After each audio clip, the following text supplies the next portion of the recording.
I'm going to give you a quick overview of our design process. So we start off with concept design. Concept is layout. So it takes the major features such as a lounge area, dining, barbecue, fire pits, lawns, walkways, and lays those out in two different ways so that you can see two different ways to solve the problems. We also come back and so the two-dimensional drawing you see here is the starting point, but the real kicker is using three-dimensional modeling to go with that. We're also going to do a cost estimate. So you're seeing these ideas, but you're also going to get followed up at this same meeting with a cost estimate. So as we roll into this, we look at the SketchUp modeling, and the SketchUp modeling has been the big difference maker for our clients. This allows you to walk through the site.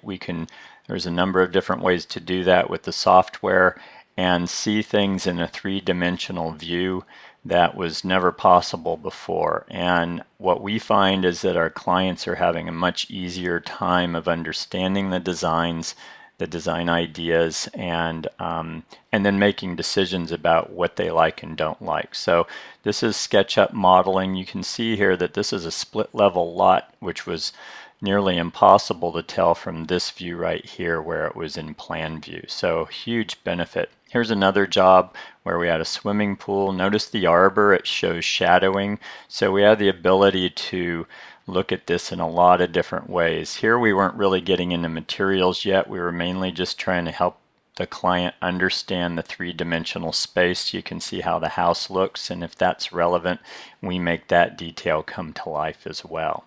Then we do a cost estimate, and this allows you to, before you get married to some great design ideas, really look at what's it all costing me. So we do two cost estimates. One's the first one to say where are we, and the second one is where did we land once we decide on what we're liking. So that's concept design. Once you're happy with a concept design, and by the way, we iterate as many times as it takes till you're happy. So we start with two, and then you give us the feedback, and we iterate until you're happy.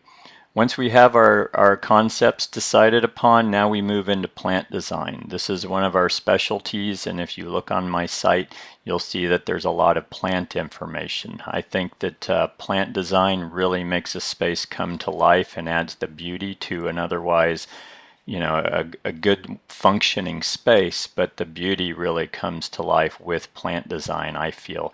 And so we show you photographs of all the plants that we select and have you approve those. Also, we do lighting as part of our projects. And so then this is a planting plan. It's going to be very specific about what types of plants, the size of the different types of lighting, and all of that will be specified. Then we move into material selection. As you can see, there's just so many different materials, and they create their own specific energy and feel and style for the space. So that's part of what we help you select. Here's an outdoor kitchen with a pavilion. And you can see here just in the kitchens how different they each feel just based on what types of materials we use to put them together. So that's why it's such an important part of what we help you with, is to make sure you end up with a style that's really what you're after. So a very important part of what we do as well is irrigation design. What's unique about our approach to irrigation design is that we overlay your plant design and our understanding of your plants and their water needs, as well as irrigation expertise, gives us the unique ability to marry a design specific to your plant design.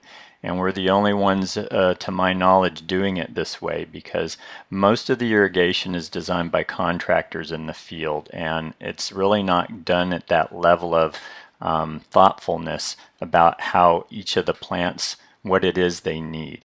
Because of that, most people end up with a system that's degrading quickly once it goes in, because the plants start to block the sprinkler heads.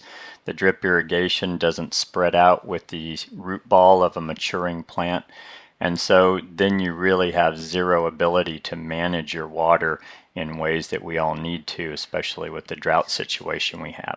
We also design your drainage and the details depending on what your project calls for, and there are a lot of specifications. So what this enables you to do is go out to bid and get apples to apples bids to control pricing, but also while the project is being done, this is the only way for you to have control over the project and be able to manage the quality and the specifications of what you should be able to expect from your contractor. Ultimately, this level of specificity is good for the contractor and the homeowner because it's clear to everybody from beginning to end what's expected in terms of what the contractor will do for you and at what level and what the standards are. So when you have projects the way we're having them now with all of the complexity that they have, this is really the only level of detail that makes any sense for those types of projects.